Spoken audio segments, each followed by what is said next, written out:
이솝어에 나오는 고양이 목에 방울 달기라고 하는 이야기가 있습니다. 어느 날 쥐들이 모여서 주인집 고양이에 대한 대책회의를 시작을 했습니다. 정말인지 무서워서 못 살겠어요. 부엌에 빵부석이라도 먹을까 하고 어신거리다가 고양이에게 잡혀간 쥐가 한둘이 아니에요. 쥐들은 고양이 때문에 하루도 마음 놓고 살 수가 없었습니다. 아무리 쥐구멍이 많다고 해도 고양이가 나타나면 쥐들은 벌벌 떨다가 한 발자국도 움직이지 못하고 꼼짝없이 잡혀 먹혔습니다. 그러던 중 기가 막힌 아이디어가 나왔습니다. 고양이 목에 방울을 달아주자라고 하는 것이었습니다. 그러면 고양이가 나타날 때 방울 소리가 들리고 그때 도망치면 된다, 그런 생각을 했죠. 듣고 있던 쥐들은 모두가 박수치면서 환호성을 질렀습니다. 참으로 기가 막힌 아이디어였습니다. 이제는 고양이 목에 방울만 달면 모든 문제가 해결되는 그런 상황이었어요. 근데 그때 그러면 누가 고양이 목에 방울을 달죠? 순식간에 쥐죽은 듯 조용해졌습니다. 그리고는 이런저런 변명과 핑계를 늘어놓으면서 뿔뿔이 흩어져 사라졌습니다. 아이디어는 참 좋았지만 용기가 나지 않았고 실천하기가 힘들었다고 하는 것이죠. 내가 살기 위해서 고양이 목에 방울을 달자라고 하는 것인데 그렇게 하려면 내가 죽어야만 되기 때문이었습니다. 오늘 우리도 마찬가지 아닌가요? 크리스찬으로 살아가면서 십자가를 져야 한다는 거 잘 알고 있습니다. 그러나 이솝어에 나오는 그 쥐들처럼 십자가를 져야 될 때 변명과 핑계를 늘어놓으면서 소리 없이 사라집니다. 왜요? 우리는 십자가 없는 면류관, 고난 없는 영광을 원하기 때문인 것이죠. 우리 크리스찬들은 십자가 중심으로 신앙생활을 해야 된다는 것 너무나 잘 알고 있고요. 그러므로 십자가라고 하는 말이 우리 귀에 들릴 때, 십자가를 또 바라볼 때 은혜가 되고 위로가 되고 힘이 됩니다. 그러나 십자가를 지는 것이 고통이고 힘들기 때문에 피하려고 한다는 거예요. 크리스찬으로서 십자가를 지는 것이 옳다고 생각하지만 정작 십자가를 외면한다는 거예요. 이렇듯 우리는 늘 십자가 없는 쉽고 편한 길을 가려고 합니다. 그러나 예수님께서 뭐라고 말씀하셨어요? 누구든지 나를 따라오려거든 자기 십자가를 지고 나를 따를 것이다, 그렇게 말씀하지 않았습니까? 여러분, 십자가는 어떤 의미가 있습니까?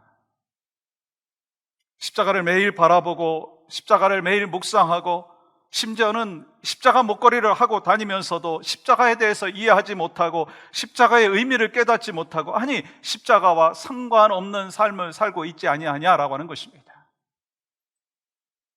오늘 본문에 등장하는 제자들도 예수님과 늘 함께 했고 예수님이 베푸시는 기적을 보았고 예수님의 특별한 사랑을 받았고 예수님 말씀을 수없이 들었지만 그들은 예수님의 십자가의 고난, 예수님이 말씀하시는 십자가의 의미를 깨닫지 못했습니다.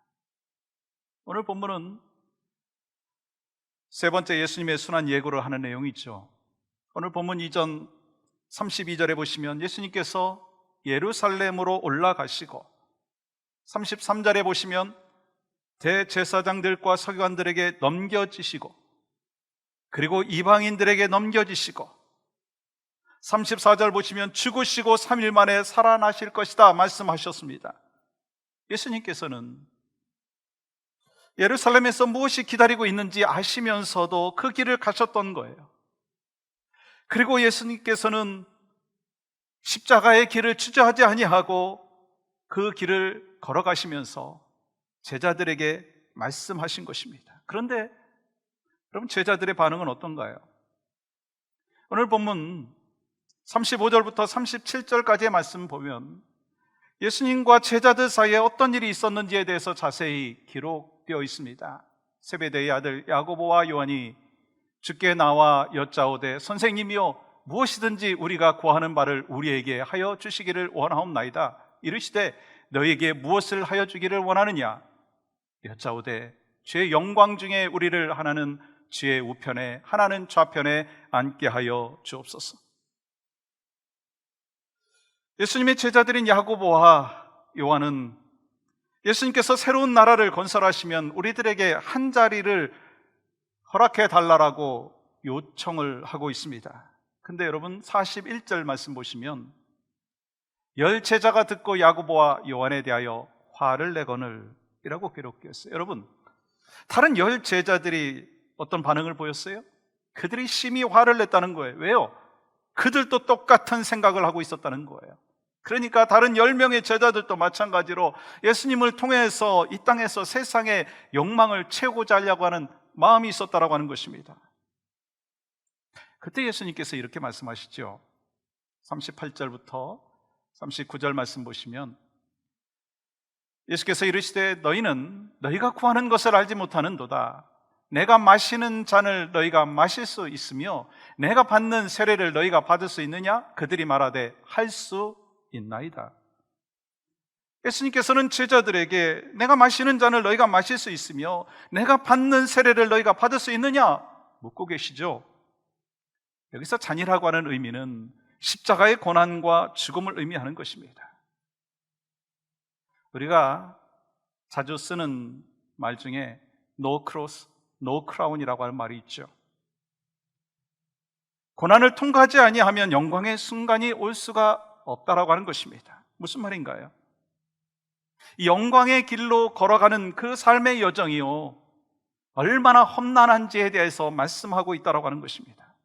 그런데 제자들은요 주저하지 아니하고 마실 수 있다고 대답하고 있습니다. 그들은 세상에서 누릴 영광만 생각하고 있다라고 하는 거예요.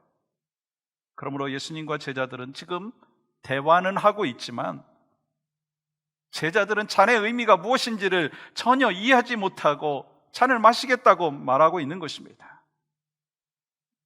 예수님께서는 마가복음 14장 36절에서 이렇게 말씀하십니다. 이 잔을 내게서 옮기시옵소서. 그러나 나의 원대로 마옵시고 아버지의 원대로 하옵소서 하시고, 아버지께서 내게 잔을 마시라고 하시는데 저 두렵습니다. 왜냐하면 이 잔은 십자가의 죽음이기 때문입니다.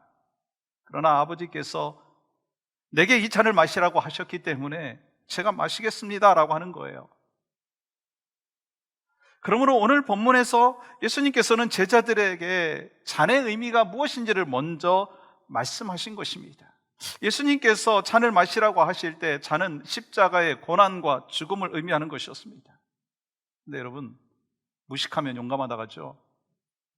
제자들은 전혀 알지 못하면서 자기의 미래가 보장되기만 바라면서 예수님께서 잔을 마시는 거, 나 그거 마시는 거 전혀 문제가 되지 않습니다. 마시겠습니다 라고 얘기하는 거예요.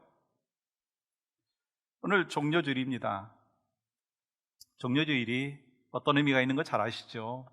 예수님께서 낙이 타시고 예루살렘에 입성하신 날입니다. 그때 무리들은 종려나무 가지를 꺾어서 흔들면서 왕을 맞이하듯이 호산나 찬송하리로다 하면서 예수님 맞이했어요. 예수님께서는 십자가 지시고 죽으시기 위해서 예루살렘에 입성하셨는데 무리들은 예수님께서 드디어 우리의 왕으로 오셨고 이제 로마에서 해방되는 날이 찾아왔구나 라고 환호성을 치고 있습니다. 지금 무리들은 예수님께서 십자가 지시기 위해서 예루살렘에 입성하신 것을 몰랐다는 거예요. 너무나 안타깝지 않습니까? 근데 문제는 오늘날 크리스찬들 중에서도 십자가에 대해서 제대로 이해하지 못하고 오해하기 때문에 예수님과 상관없는 삶을 살고 있다라고 하는 것입니다. 예수님께서 마시려고 하는 잔의 의미인 십자가를 져야만 하는데 그 십자가에 대해서 생각하지 못하면서 오직 하나님 나라의 왕좌에 앉으려고 하는, 그래서 십자가의 진정한 의미를 깨닫지 못하며 살아가고 있다는 거예요. 오늘은 2021년 종려주일이고 오늘을 시작으로 해서 이번 한 주간은 예수님께서 십자가에 못 박혀 돌아가신 순환 주간을 하나님 앞에 올려드립니다. 그래서 오늘 말씀을 통해서 우리가 십자가의 의미를 더 깊이 깨닫는 귀한 은혜가 있기를 원하는데요. 첫 번째, 십자가는요, 내가 죽는 것입니다. 십자가는 내가 죽는 것입니다. 오늘날 기독교 하면 십자가를 떠올릴 정도로 십자가는 기독교의 상징물이 되었습니다. 그리고 이 십자가는 초대교회 기독교 시대 때도 마찬가지로 상징이 되었었는데요. 문제는 이 초대교회 성도들이 십자가를 바라보면서 묵상했던 그 의미와 오늘날 우리들이 십자가를 바라보면서 묵상하고 있는 그 의미가, 아니, 깊이가 다르다라고 하는 거예요. 오늘날 십자가가 있으면 저것이 교회이구나, 십자가 목걸이를 달고 다니면 크리스찬이구나 라고 하는 그 정도의 생각만 하는 경우가 있습니다. 그런데 초대교회 때 십자가 신앙으로 산다라고 하는 것은 어떤 의미가 있습니까? 저 사람은 예수님 때문에 죽을 수도 있겠다라고 하는 생각을 할 정도였다라고 하는 것입니다. 그렇기 때문에 오늘날 우리가 생각하는 십자가와 초대교회 성도들이 경험했던 십자가의 깊이와 넓이가 다르다라고 하는 거예요. 사랑하는 여러분, 초대교회 성도들에게 예수님을 믿고 십자가를 진다라고 하는 것을 말해줄 필요가 없었습니다. 왜요? 그 당시 예수 그리스도를 믿고 따르는 사람들에게는 십자가 지고 사는 것이 자기가 죽는 것임을 알고 있었다라고 하는 것입니다. 그런데 오늘날 우리의 모습은 어떤가요? 마치 오늘 본문에 나오는 제자들처럼, 야고보와 요한처럼 예수님이 마시는 잔이 무엇인지를 알지 못하면서도 그 잔을 마시겠습니다 하는 거 아닌가요? 즉 십자가 지고 살겠습니다, 수없이 결단을 하고 그렇게 사는 것 같지만 실제로 십자가 지려고 하는 분들이 적다라고 하는 거예요. 목사인 저는 어떤가? 말씀을 듣는 여러분은 어떠신가요? 우리 예수님을 따르는 길이 꽃길이 아닌 거 아시죠? 천국에서 면류관이 준비되어 있지만 이 땅에서는 반드시 십자가의 죽음을 통과해야 되고요, 십자가를 져야 한다라고 하는 거예요.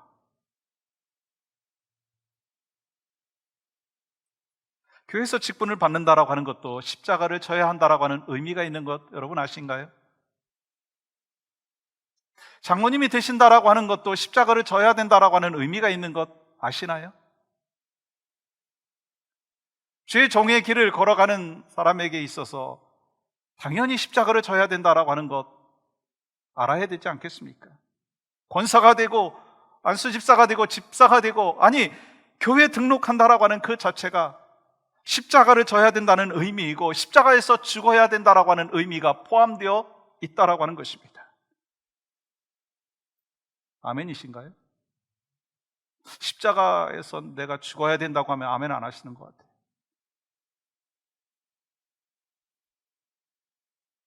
그러므로 예수님께서 39절 40절에서 야고보와 요한을 향하여 이렇게 예언하시죠.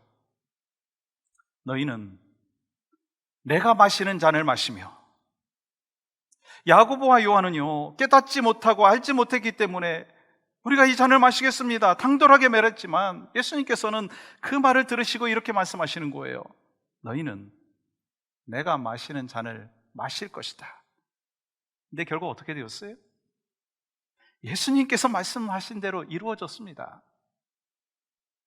예수님께서 야고보와 요한이 잔을 마신다, 십자가를 진다 말씀하셨는데 정말로 야고보는 예수님의 제자들 중에서 제일 먼저 순교자가 되었습니다. 그리고 야고보의 동생 사도 요한도 밤모섬에 유배되어서 요한계시록을 집필하고 94세에 이르기로 죽게 됐죠. 결국 사도 요한도 순교자가 된 거예요. 예수님의 말씀대로 십자가를 지게 된 것입니다. 그러므로 십자가는 자기를 부인하는 거예요. 십자가를 진다라고 하는 것은 자기를 부인하는 것입니다. 그리고 자기를 부인한다라고 하는 것은 당연히 대접받아 마땅할 때에도 자신의 권리를 주장하지 않는다라고 하는 것입니다. 그렇기 때문에 예수님 말씀대로 진정한 그리스도의 제자가 되고 나니까 자기를 부인하잖아요. 자기 십자가를 지고 걸어가는 사도들의 모습을 볼 수가 있습니다. 그렇습니다. 평상시에는 누가 제자인지 누가 자기를 부인하는지 잘 몰라요. 그러나 문제가 생기면, 의견 충돌이 생기면, 고난이 닥치면 누가 자기를 부인하는 사람인지, 누가 십자가 지는 사람인지 분명하게 된다는 거예요. 예를 들어서 교인들끼리 사역을 하다가 의견 충돌이 일어날 수 있잖아요. 다툼까지 생길 수도 있습니다. 그때 이 성령을 쫓아가는 사람은요, 자기를 부인하고 십자가를 지게 된다라고 하는 거예요. 그러나 육신을 쫓아가는 사람은요, 계속해서 자기 주장만 한다는 거예요. 그러므로 우리 모두는 예수님의 십자가의 길을 따르기 위해서 내가 죽는 은혜가 있기를 주님의 이름으로 간절히 축복합니다. 두 번째는요, 십자가는요, 억지로라도 져야 한다는 거예요. 우린 살아가면서 억지로 해야 될 일들이 많더라고요. 어린아이가 걷기 위해서는요, 억지로라도 발자국을 띄어야 합니다. 넘어지더라도 발자국을 띄어야지 걸을 수가 있더라고요. 학생은 억지로라도 공부를 해야 합니다. 환자는 건강을 회복하기 위해서 밥맛이 없어도요, 억지로라도 먹어야 합니다. 팔다리 근육이 약해지신 분들 계시죠? 억지로라도 운동을 하셔야 합니다. 만약에 힘들다고 운동하는 것을 포기한다면 그분은 평생 동안 걷지 못할 수도 있다는 것이죠. 신앙생활을 하면서도 억지로 해야 될 때가 있더라고요. 섬기고 봉사하고 기도하고 예배하는 것도 때로 억지로 해야 될 때가 있더라고요. 그리고 우리 모두는요, 신앙의 연륜과 교회 직분과 상관없이 억지로라도 하나님의 때에 십자가를 져야 한다는 거예요. 그런데 오늘 본문에 보시면 예수님의 제자들은 아직 십자가 지지 않았어요. 그러나 예수님께서 십자가 지시고 죽으시고 부활하신 후에 예수님의 제자들은요, 모두 다 주님이 남겨주신 고난과 영광의 십자가를 몸에 짊어졌지 않습니까? 마찬가지예요.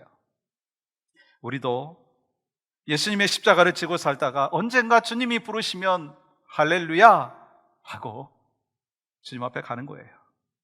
왜요? 예수님께서 이렇게 말씀하지 않았습니까? 마가복음 8장 34절 보십시오. 함께 읽을까요? 시작. 무리와 제자들을 불러 이르시되 누구든지 나를 따라오려거든 자기를 부인하고 자기 십자가를 지고 나를 따를 것이니라. 아멘. 복음서에 보시면 억지로 십자가를 졌지만 그로 인해서 인생의 최대의 복을 누린 사람이 있죠. 누군가요? 구레네 시몬이죠. 그는 시골 구레네에서 살다가 어느 날 예루살렘에 왔어요. 그런데 그는 처참한 광경을 지켜보게 되었습니다. 예수님이라는 분이 몸이 거의 찢겨진 채 가시 면류관을 쓰시고 십자가를 지고 가시는 그 모습을 지켜보게 되었습니다. 그런데 그 사람이 자기 앞에 지나가다가 십자가의 그 무게를 견디지 못하고 이기지 못한 채 쓰러졌습니다. 그러자 로마 군병이 구레네 시몬을 붙들어서 억지로 십자가를 지게 했죠. 그런데 시몬이 십자가를 지고 예수님과 같이 가는 동안 그의 새 옷은 피로 물들었습니다. 그래서 그는 아마 이렇게 생각할 수도 있었을 거예요. 참 오늘 불행한 날이었다.